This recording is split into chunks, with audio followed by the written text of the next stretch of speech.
Tonight, peppered with tough questions on Capitol Hill. What you just answered is gobbledygook. And I commit to you, we will take action, and we've made process changes.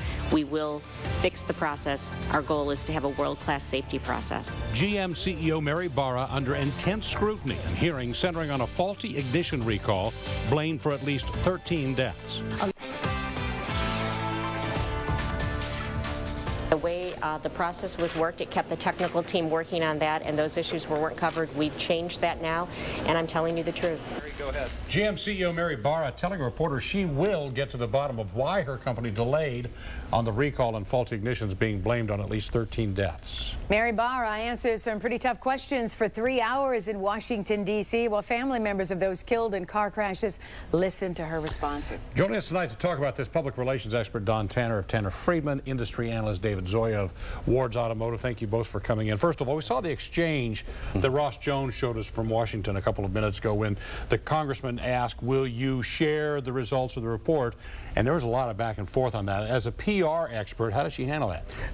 That was the one part where she really stumbled. She absolutely stumbled. And I think, you know, she mentioned the word transparency and wanting to be transparent, but then saying we're not sure what we're going to be able to share. It's understandable. She probably, you know, it's easy to Friday morning quarterback when someone's up there for 3 hours, though. You're going to stumble occasionally. She probably should have said we'll make every effort to make as much information public as possible. Something more along those lines. Instead of saying what's appropriate. Exactly.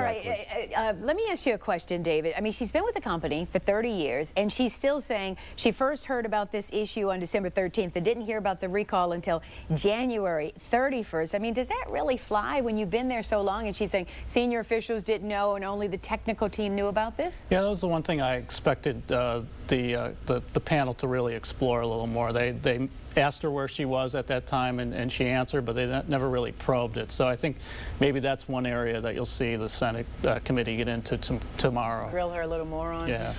David, also, is this affecting, do you think, General Motors' bottom line right now? That's the biggest fear. Obviously, we're hearing from people who are just absolutely ready to burn their GM vehicles out in the middle of the town square.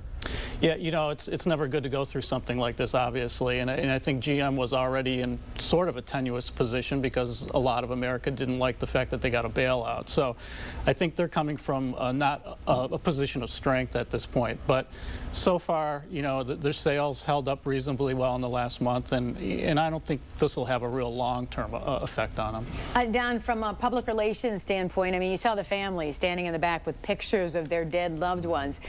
They did get a chance to meet with her, but Mary Barra wouldn't share any of what was said. I mean, how does that play? How does she get out of this, especially if she's saying we may not pay any money?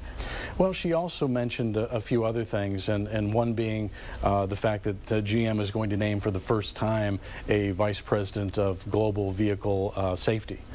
So that's a step in the right direction. And she also mentioned that the GM had hired bringing in a compensation expert, someone that worked with families and other entities after 9/11 and after BP. So I think, you know, she can only say so much.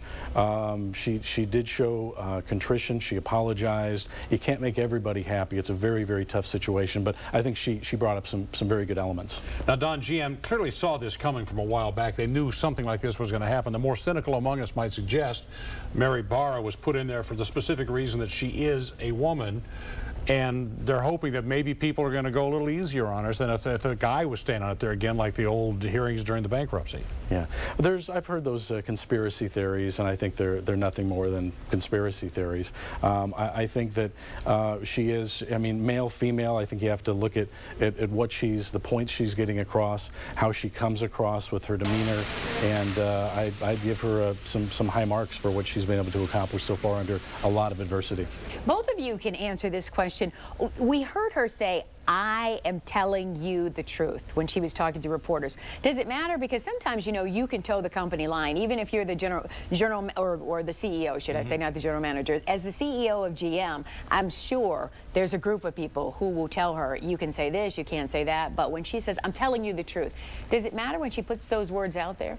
I think it does. I mean, I think you know, she took ownership of the problem today, and you know, she had kind of that the buck stops here kind of mentality, and I think that was very important for her to project that, while at the same time kind of distancing herself from the cause of the problem, you know, and I think that was a key for her. She did mention today's GM, and she didn't say it so many times it became a cliche, but I absolutely, the tone is set at the top. The person at the top has to take responsibility. She did say that when she was asked about the cost of the fix, that it's not about cost, you know, it should be and it will be about safety and our customers. Those are all powerful words. Don Tanner, David Zoia, thank you both for coming in tonight. Thank you. Thank you.